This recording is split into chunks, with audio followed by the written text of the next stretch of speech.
우리가 앞에서 본 영상을 보게 되면 우리가 당연시 하는 것들이 결코 당연하지 않다라는 것을 깨닫는 순간 우리는 감사하게 됩니다. 우리가 보게 되는 것들이 당연하다고 생각하지만 보지 못하는 사람도 많이 있다는 것을 깨닫는 순간 우리가 보게 되는 것이 얼마나 큰 기쁨이고 얼마나 감사한 것인 것을 깨닫게 됩니다. 우리가 밥 먹는 것이 당연하다고 생각하는 것들이 오늘도 13억이 넘는 인구들이 절대 빈곤에서 한 끼를 먹기가 어렵다라는 것을 우리가 아는 순간 우리는 감사하게 되는 거예요. 우리가 평상시에 누리고 우리가 평상시에 가지고 우리가 그렇게 당연시 했던 것들이 결코 당연한 것이 아니라 다 하나님의 은혜라는 것을 알면 우리의 삶에 더 넘치는 더 풍성한 감사의 삶을 살게 될 줄로 믿습니다. 다음 주일은 추수 감사주일입니다. 이때만 되면 목사도 힘들고 성도들도 힘듭니다. 왜 그러냐면 똑같은 설교를 똑같이 반복해야 되니 얼마나 어렵겠습니까? 감사하지 않는 사람들에게 감사를 강요하기가 얼마나 힘들겠어요.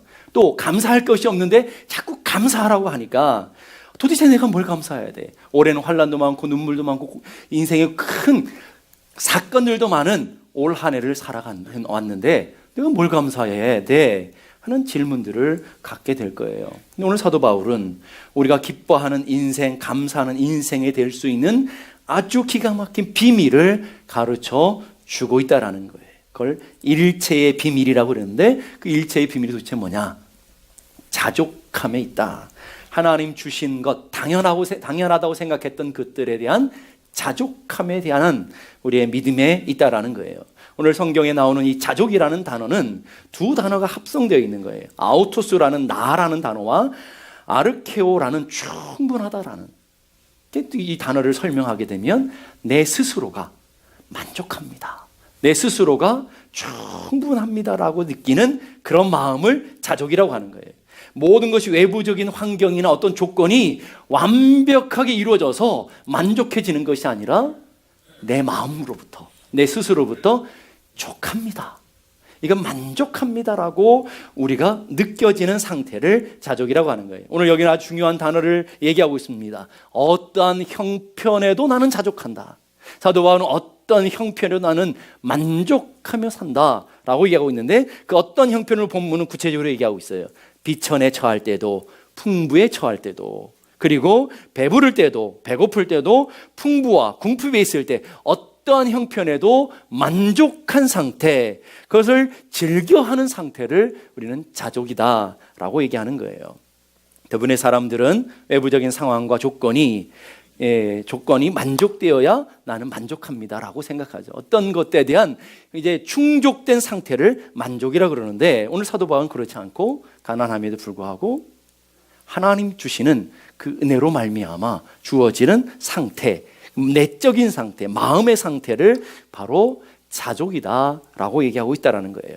1970년 노벨 경제학상을 받고 현대 경제학의 아버지라고 불리는 미국의 폴 세뮤얼이라는 학자가 있어요. 그분이 행복에 관한 공식 하나를 줬는데 방정식을 우리에게 간단하게 정의했어요. 행복이라는 것은 욕망분의 소유다.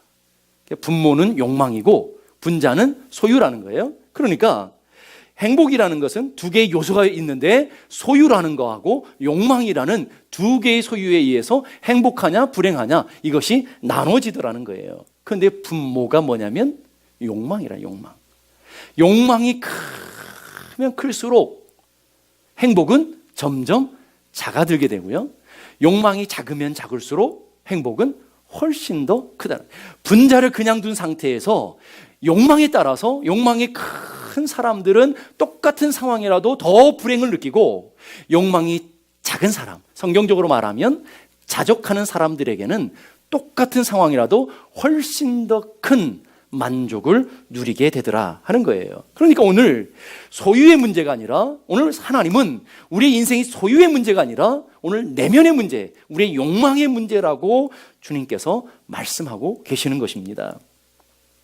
여기서 우리는 행복을 막는 결정적인 장애물 하나를 발견하게 되죠. 그 결정적인 장애물이 도대체 뭐냐? 그것은 욕망이라는 거예요. 욕망. 철학자 소크라테스에게 어떤 사람이 찾아와서 물었어요. 세상에서 가장 부유한 자가 누구입니까? 누굴 것 같아요? 세상에서 가장 지금 부유한 사람이 누구예요? 빌 게이츠입니까?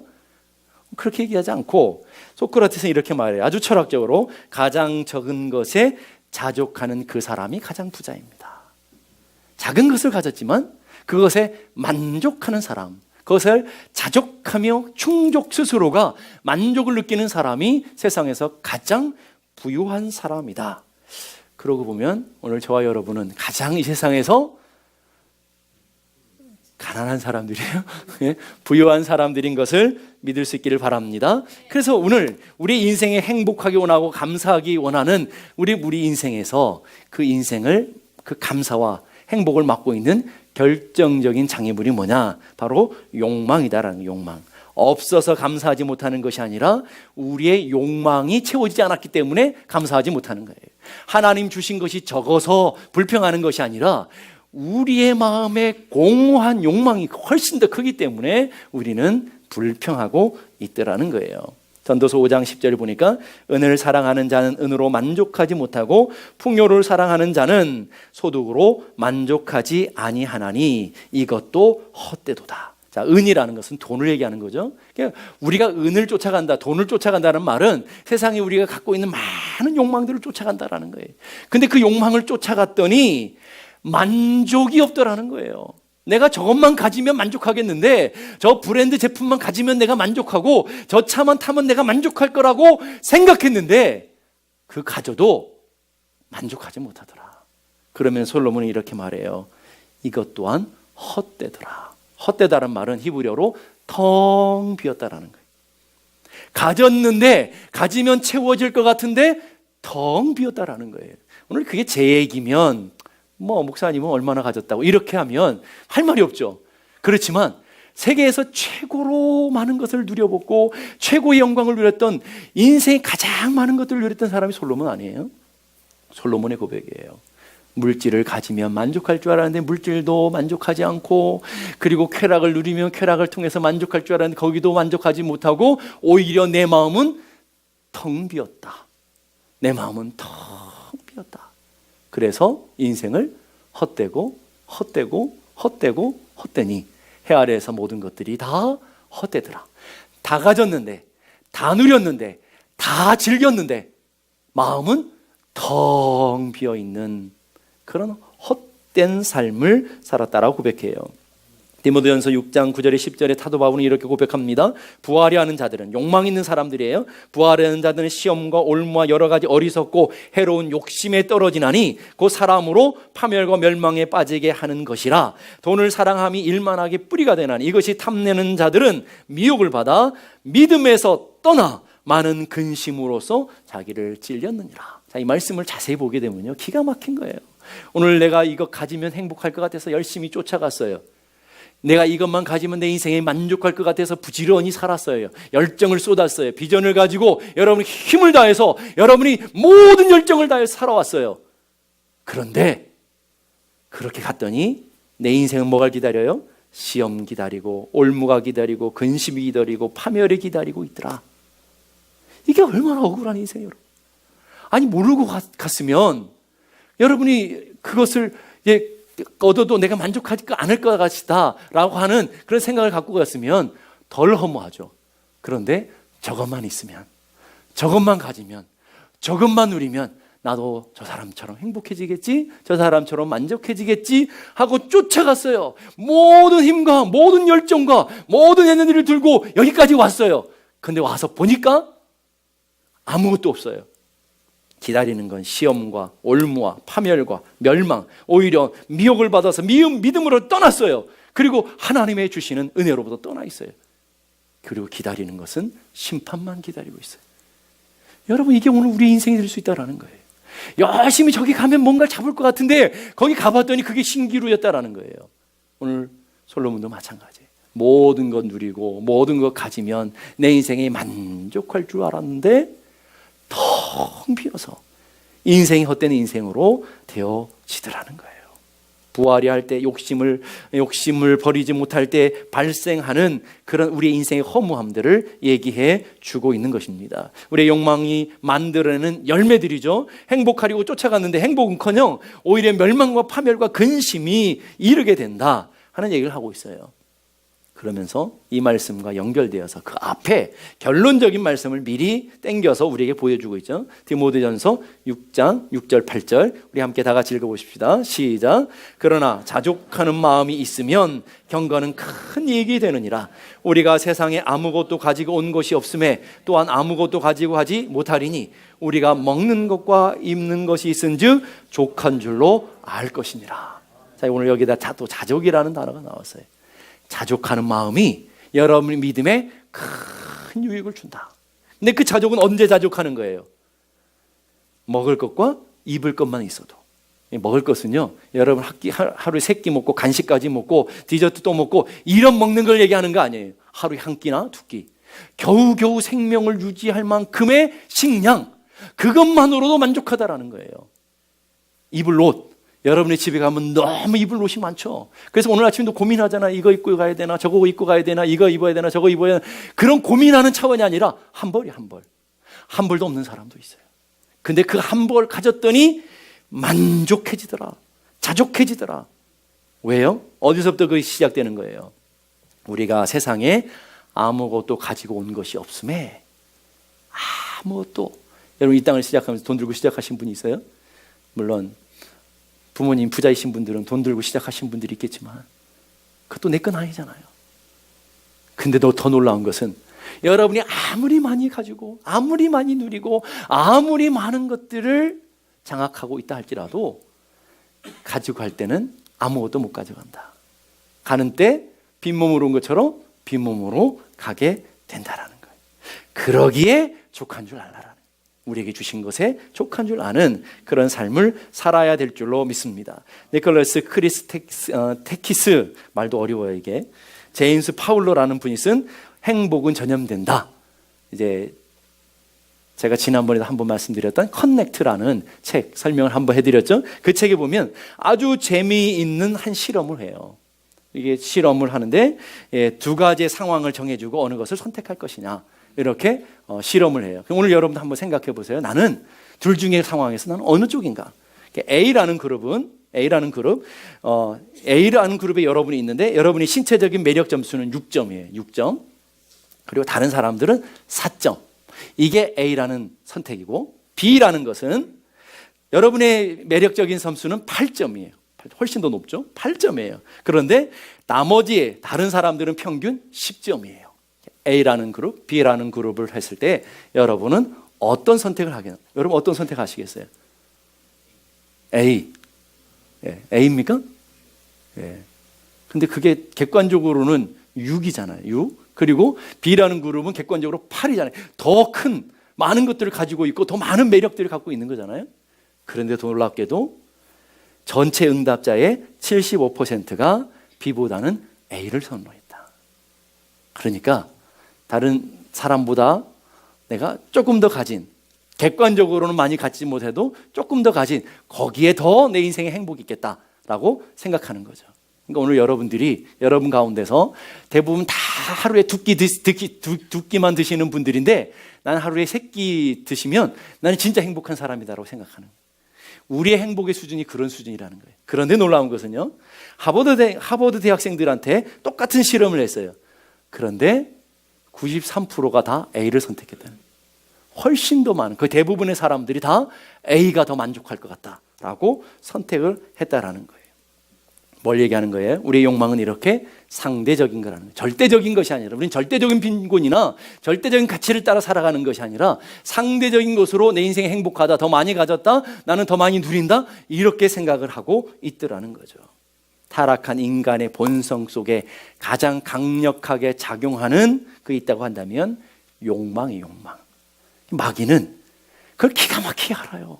그래서 여러분의 욕망을 자극해서, 여러분의 욕망을 자극해가지고 그 욕망을 통해서 우리를 넘어뜨리게 하는 거예요. 아담과 하와에게 하나님이 모든 만족한 걸 주셨잖아요. 모든 만족한 것을 주었는데 마귀는 그 마음속에 있는 그 욕망을 흔들어서 선악과까지도 따먹게 하는, 선악과를 따먹고 타락하게 하는 일이 벌어지는. 다윗은 많은 아내들이 있었죠. 많은 아내를 만족하지 않고 그 마음속에 있는 또 다른 욕망을 자극해가지고 밧세바를 범하게 되고 타락하게 되어지는 거죠. 아간은 많은 것을 누렸지만 그러나 그것으로 만족하지 못하고 악한 마귀는 아간의 그 욕망을 흔들어서 여리고성에 있는 것들을 훔치고 숨기게 했다라는 거예요. 그게 악한 마귀의 역사라는 거예요. 오늘 우리 삶에도 마찬가지죠. 여러분의 주변에 많은 것들로 여러분의 삶에 채워져 있지만 여러분 안에 끝없이 채우지 않는 그 욕망의 그릇을 마귀는 끝없이 자극하고 끝없이 유혹해서 여러분을 계속해서 넘어뜨리게 하고 불행한 삶을 살게 하더라는 거예요. 그러나 하나님은 우리에게 뭐라고 말씀하셔요? 자족해라. 자족하는데 행복이 있고 자족하는데 만족이 있고 자족하는데 기쁨이 있다라고 우리에게 얘기하고 계시더라는 거예요. 여러분 30년 전의 삶을 한번 돌이켜보세요. 멀리도 말고 30년 전에 저는 정말 비참했거든요. 가난했고 또 예수 믿는 것 때문에 핍박받았고 또 미래가 보이지 않았고 아주 막가피 깜깜한 인생을 살았어요. 그 30년에 비하면 여기 지금이 훨씬 더 천국의 삶을 살고 있는데 그런 천국의 만족과 천국의 행복을 느껴야 되잖아요. 저만 그런가요? 여러분 안 그렇습니까? 여러분 30년 전의 모습은 어땠습니까? 정말 거의 대부분 비참했을걸요? 거의 대부분 비참한 삶을 살았을 거라고요. 그런데 그 삶을 우리는 까마득하게 잊어버리고 오늘 현재의 부족을 찾고 오늘 현재의 불충분한 것들을 우리는 구하고 있는 것은 아니냐는 거예요. 그러게 우리는 필요보다는 욕망이 우리를 더 비참하게 만들어 가게 되는데 그것은 절대 가난, 절대 빈곤이 아니라 상대적인 박탈감, 상대적인 빈곤 때문에 우리가 그 장단의 불행을 느끼고 있다는 거예요. 역사상에 가장 부자였다라고 평가받는 록펠러가 있어요. 록펠러에게 기자들이 와서 물었어요. 당신은 가진 것에 만족합니까? 그러면 뭐라고 대답해야겠어요? 세상에서 제일 가쁘잖아요. 만족합니다. 그랬으면 얼마나 좋겠어요? 아니요, 만족하지 못합니다.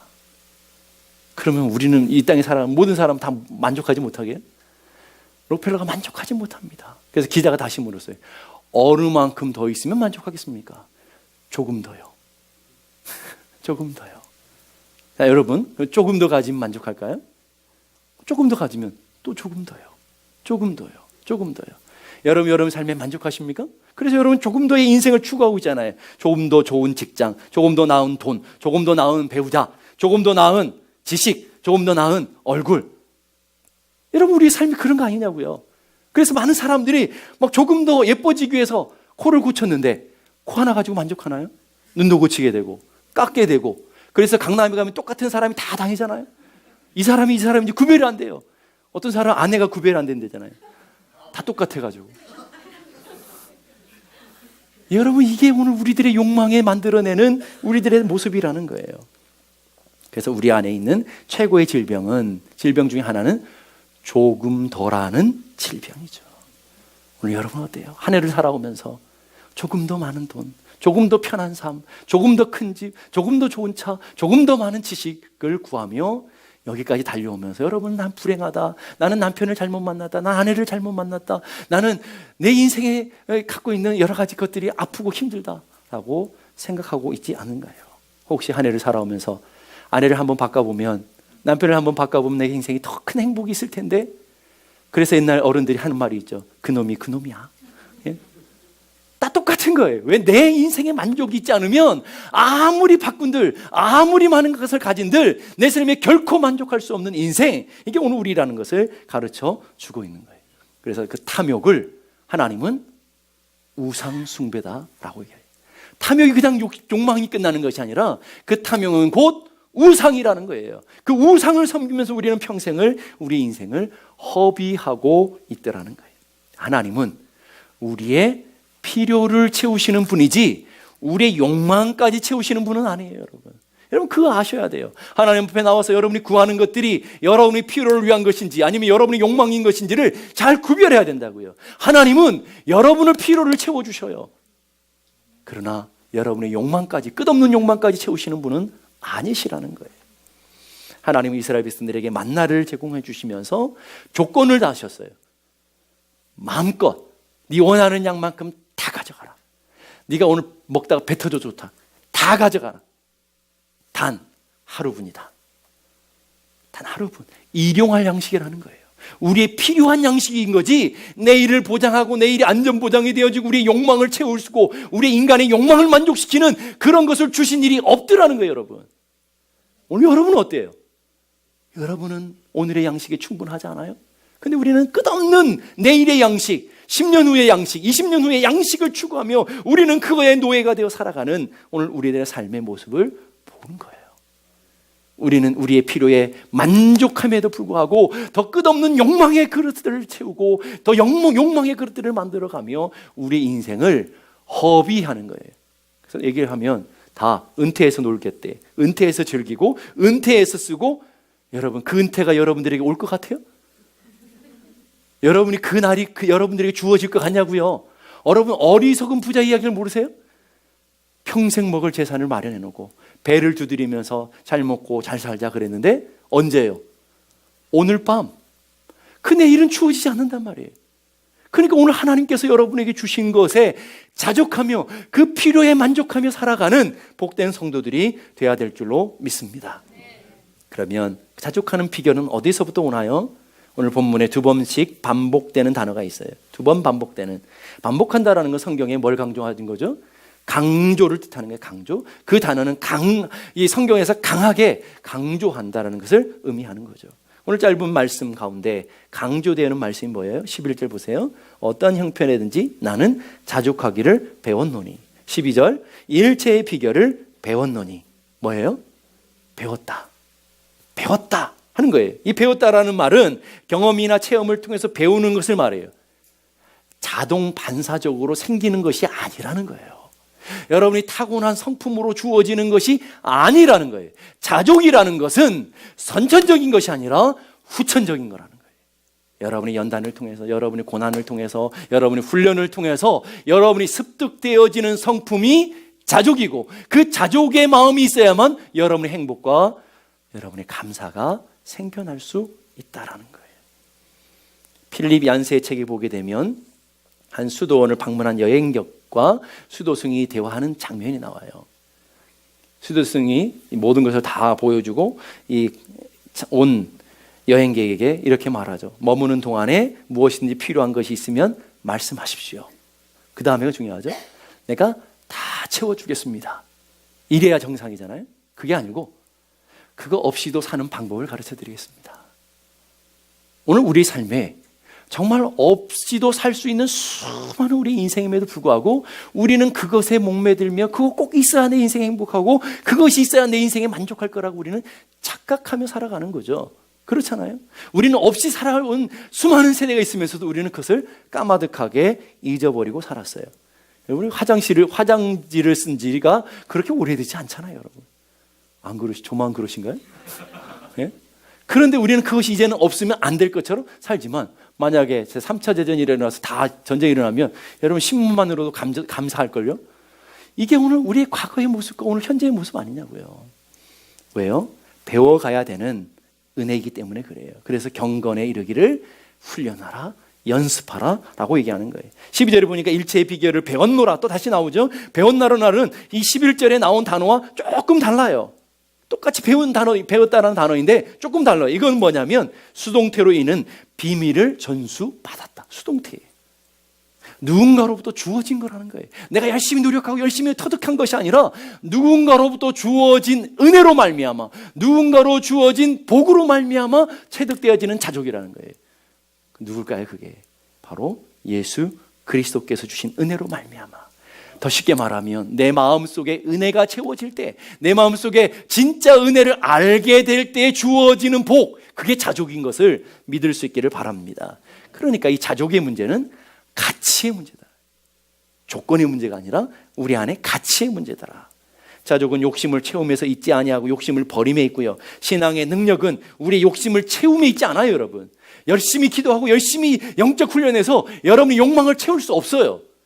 오히려 신앙의 능력은 뭐예요? 여러분이 갖고 있는 욕망을 비우게 하죠. 욕망을 버리게 하는 능력인 것을 믿을 수 있기를 바라요. 어떻게 욕심을 버릴 수 있나요? 더 나은 가치를 발견할 때, 지금 내가 쫓아가고 내가 사랑하고 내가 품어 있는 것보다 더 나은 가치를 가질 때에 여러분이 옛날 결혼할 때에 가난했어요. 근데 그 가난보다도 훨씬 더 큰 가치인 나의 사랑이 있기 때문에 결혼하는 거 아니에요? 그렇게 결혼했다가 나중에 살면서 가치가 바뀌죠. 너보다는 돈이구나. 이걸 알게 되는 거죠. 그러니까 갈등이 일어나게 되는 거예요. 어떤 분이 알코올 중독을 끊을 수 있는 아주 기가 막힌 방법이, 제가 귀가 솔깃했어요. 세상에 알코올 중독 끊을 수 있는 방법이 있다고? 그래서 그게 뭔데요? 그랬더니 마약 중독 때문에 된대. 예? 아니 그 왜 그렇습니까? 그랬더니 알코올 중독보다 더 기가 막힌 게 마약 중독이래요. 그러니까 더 좋은 맛을 들이면 옛날 것은 잃어버린다는 거죠. 그게 좋은 방법이 아니더라고요. 여기 보니까. 그래서 제가 이 설교를 준비하면서 어떤 이야기가 생각이 났어요. 어떤 목사님이 설교 시간에 하셨던 말씀인데, 자기 자녀가 자랐을 때 얘기해요. 돈 가치를 모르는 3살 난 아이 이야기. 한 30년 전 이야기니까 이런 100원짜리 동전이 꽤 가치가 있었다고요, 그때는. 그래서 그거 들고 문방구 가면 사탕도 주고요, 뭐 장난감도 작은 거 주고. 그래서 이 아이가 돈 가치를 몰라요. 그러니까 형들 쫓아가면서 100원 하나 주면 문방구 가면 과자도 주고 사탕도 주니까 이 돈이 무시무시한 돈인 거예요, 100원짜리 하나가.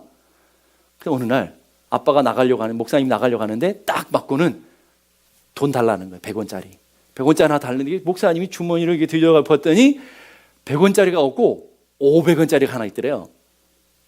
500원짜리를 만나서 여러분 같으면 어땠겠어요? 횡재 아니에요, 횡재. 그죠? 5배니까. 이 아이가 그것을 받아놓고는 돈 한 번 보고 아빠 얼굴 한 번 보고 돈 한 번 보고 아빠 얼굴 보고는 돈을 던져버리고 들어누워서 막 울더라는 거예요. 100원짜리 달라고. 돈 가지고 장난치냐고. 이건 돈이 아닌 걸 가지고 왜 나를 장난치냐, 이 말인 거죠. 근데 학교를 끝나고는 큰 아들들이 그걸 보고는 어떻게 했겠어요? 막 팔딱팔딱 뛰는 거죠. 아이, 쟤 바보 아니야. 저 미련한, 5배인데. 저거 하나 가지면 5개인데. 그 막 설명을 해줬대요. 그런데 막무가내로 그 아이는 100원짜리 하나를 받을 때 끝났대요. 여러분, 그러면서 그분이 그러시는 거예요. 우리 안에 영적인 가치를 발견하지 못한 사람은 100원짜리 인생, 그 100원짜리에 목숨 걸고 살아가는 인생이 되더라 하는 거죠. 오늘 여러분의 인생도 마찬가지예요. 여러분이 쫓고 여러분이 사랑하고 여러분이 추구하는 것들이 혹시 100원짜리 동전과 같은 것이 아니냐라는 거예요. 그런데 그것이 내 인생의 전부인 것처럼 그것을 추구하고 그것을 바라보며 살아가고 있지 않느냐 하는 거예요. 여러분이 배우자에 있어 가장 큰 가치가 뭐예요? 돈이에요? 건강이에요? 지식이에요? 그런 가치, 진짜 가치는 뭐예요? 자체 아니에요? 아니신가 보네요. 남편, 아내 그 가치가, 그 존재 자체가 가장 귀한 거 아니겠어요? 돈 좀 없어도 그건 아닌가요? 돈 좀 있어야 되고, 예?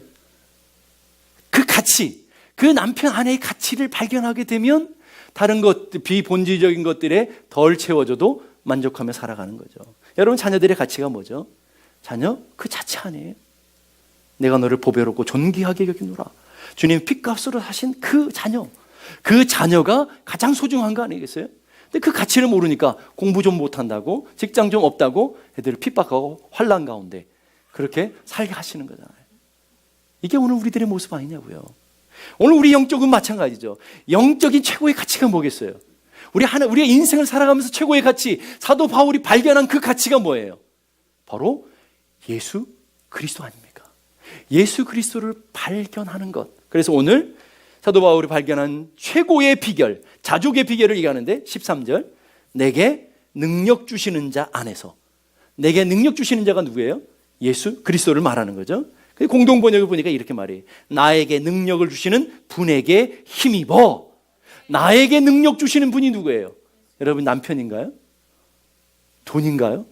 그것에 힘 있는 게 아니라 오늘 진짜 나의 인생을 붙들고 있는 예수 그리스도를 발견했더니 내 인생의 자족함이 자동 발생적으로 생겨지더라 라고 얘기하는 거죠. 그래서 빌립보 3장 7절 9절 보니까, 그러나 무엇이든 내게 유익하던 것이 있어요.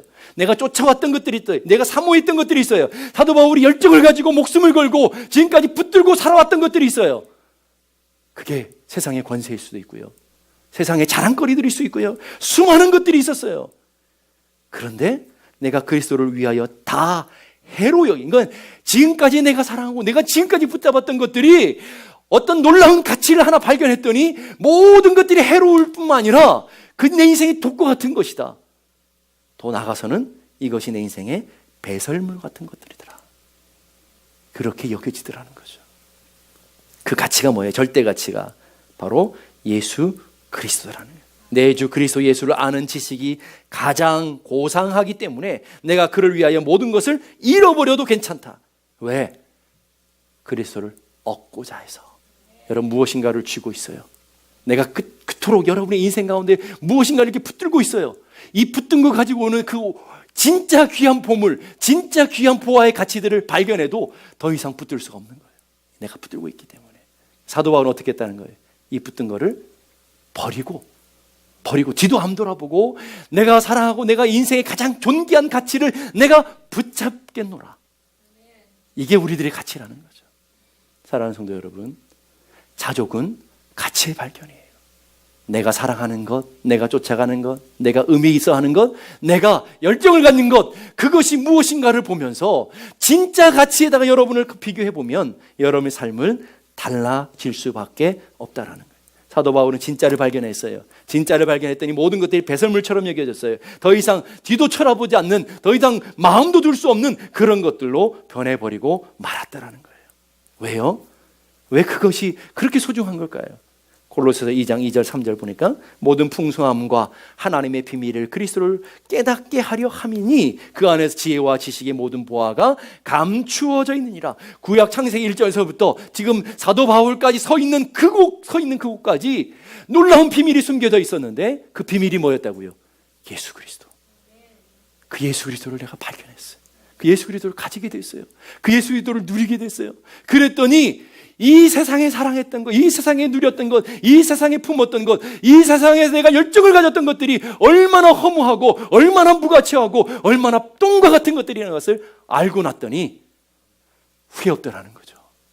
오늘 여러분의 인생 어떤가요? 명품과 짝퉁이 있잖아요. 명품과 짝퉁이 있어요. 한국 사람들이 제일 좋아하는 명품을 설문조사했더니 샤넬 가방이래요. 샤넬 가방. 여러분 집에 다 있죠? 예. 다 샤넬 가방을 갖고 있는 최고의 소망. 이제 사랑하는 연인에게 받고 싶은 최고의 선물, 명품 가방. 그 가방이 뭔지 모르지만 여러분 진짜 명품 하나를 갖고 있어요. 그런데 다른 사람이 짝퉁 100개를 가진들 부러워하겠냐고요. 부러워하겠어요? 진짜 나는 진짜 명품을 갖고 있는데 그걸 부러워하고 그걸 쫓아가겠냐고요. 오늘 여러분의 인생에 진짜 명품이 있다라는 거예요. 여러분이 진짜 보물이 있다라는 거예요. 그게 뭐예요? 예수 그리스도. 그 예수 그리스도를 발견한 사람에게는 사도 바울과 같이 더 이상 다른 것 때문에 불편하며 다른 것 때문에 불만족하며 살지 않는다라는 거예요. 그 너무 큰 것이 내 마음 가운데 채워지기 때문에 나는 그것으로 만족하며 자족하며 살아가는 인생 되어진다. 세상 말로 말하면 사도 바울은 예수 믿고 쪽박 튼 사람이잖아요. 그 전까지는 고난이 없었어요. 그 전까지는 핍박이 없었어요. 그 전까지는 가난함이 없었어요. 그 전까지는 비굴함이 없었다고요. 예수 믿고 나서 가난해졌어요. 비굴해졌어요. 핍박당해요. 고난당해요. 아파해요. 세상 말로 예수 믿고 쪽박 찬 사람이 사도 바울이에요. 그런데 그 예수의 보화를 알고 났더니 자족하더라. 더 이상 세상의 그 어떤 것 바라보지 않고 세상에 더 이상 어떤 것 소망하지 않더라. 오늘 여러분의 삶의 고백이 그랬으면 좋겠어요. 그래서 그렇게 찬양하는 거잖아요. 주 예수보다도 귀한 것 없네. 이 세상 부귀와 바꿀 수 없네. 부귀와 바꿀 수 없어요. 주 예수보다도 귀한 것 없네. 이 세상 명예와 바꿀 수 없네. 주 예수보다도 귀한 것 이 세상 행복과 바꿀 수 없네. 자 보세요. 부귀, 명예, 행복 가치 없는 것들이 아니에요. 이 세상 사람들이 그토록 소망하고 그토록 좋아하고 없어서 못 산다라고 생각하는 그런 것들인데 주에서 얻고 났더니 바꿀 수 없대요. 그런 거 하고. 그럼 더 나아가서 이전에 즐기던 부귀, 명예, 행복, 세상 일도 다 주에서 믿는 만 뺏지 못해. 세상 즐거움 다 버리고 세상 자랑 다 버렸네. 주 예수보다도 귀한 것 없네. 예수 밖에는 없네. 오늘 여러분의 인생에 목숨 걸 수 있는 일이 뭐예요? 여러분의 인생에 전부를 기꺼이 드릴 수 있는 일이 도대체 뭐예요? 여러분이 그걸 발견하셨습니까? 그것이 바로 예수 그리스도, 나를 사랑하시고 나를 위해 죽으신 바로 예수 그리스도라는 것이 여러분에게 믿어지시던가요? 받아지던가요? 그 은혜를 아는 사람, 그 은혜로 꽉 차 있는 사람이 세상에 뭘 소망하겠어요? 뭘 기대하겠어요? 뭘 바라보겠어요? 뭘 여러분이 불만족하며 살아가겠냐고요. 그 은혜가 말라있기 때문에, 그 은혜로 채워지지 않았기 때문에 세상의 헛된 것 추구하며 불평하고 원망하고 있더라는 거예요. 하루에 단 10분만 십자가를 고백하고 십자가를 바라보고 십자가 앞에 나갈 수 있다면 여러분의 인생은 전혀 다른 삶의 가치로 살아가게 될 줄로 믿습니다. 그래서 그 진짜를 발견한 사람들은 다 이렇게 동일한 고백을 하는 거예요. 나는 여호와로 말미암아 즐거워하며, 나는 돈으로 말미암아 즐거워하며, 나는 명예로 말미암아 즐거워하며, 나는 건강으로 말미암아 즐거워하며, 이런 고백하지 않았다고요. 나는 여호와로 말미암아 즐거워하며 나의 구원의 하나님으로 말미암아 기뻐하리로다. 오늘 여러분이 다 가지고 있는 거예요. 우리가 누리고 있는 거예요. 세상 사람들이 알 수 없는 우리만이 갖고 있는 놀라운 복이라고요. 그럼 여러분들도 똑같은 고백이 있어야 되는 거 아니에요? 나는 여호와로 말미암아, 나는 예수 그리스도로 말미암아 즐거워하고 기뻐하리로다. 그것으로 족하도다. 이래야 되는 거 아니냐고요. 다윗도 똑같이 고백하죠. 내가 부족함이 없으리로다. 나는 부족함이 없습니다. 뭐 때문에요? 여호와를 나의 목자로 삼았더니, 하나님이 내 인생의 목자 되시니 그 보물을 내 이 마음에 품었더니 나는 부족함이 없으리로다. 거기에서부터 감사가 나오고, 거기서부터 찬송이 나오고, 거기서부터 은혜가 나오는 것이고, 거기에서부터 우리 삶의 풍요와 충만함이 나오는 거예요. 저는 이제 이 한 주 동안에 다음 주 우리 추수감사절 풍성한 감사, 넘치는 은혜의 감사를 드리기 위해서 한 주 동안에 여러분의 삶에 받은 은혜들을 한번 깊이 돌이켜보면서 오늘 믿음의 사람들이 고백했던 여호와로 말미암아 나는 기뻐하고, 나는 예수 그리스도로 말미암아 즐거워하고, 나는 그 예수 그리스도로 말미암아 부족함이 없는 인생입니다. 그래 고백하는 은혜들이 있기를 주님의 이름으로 축복합니다.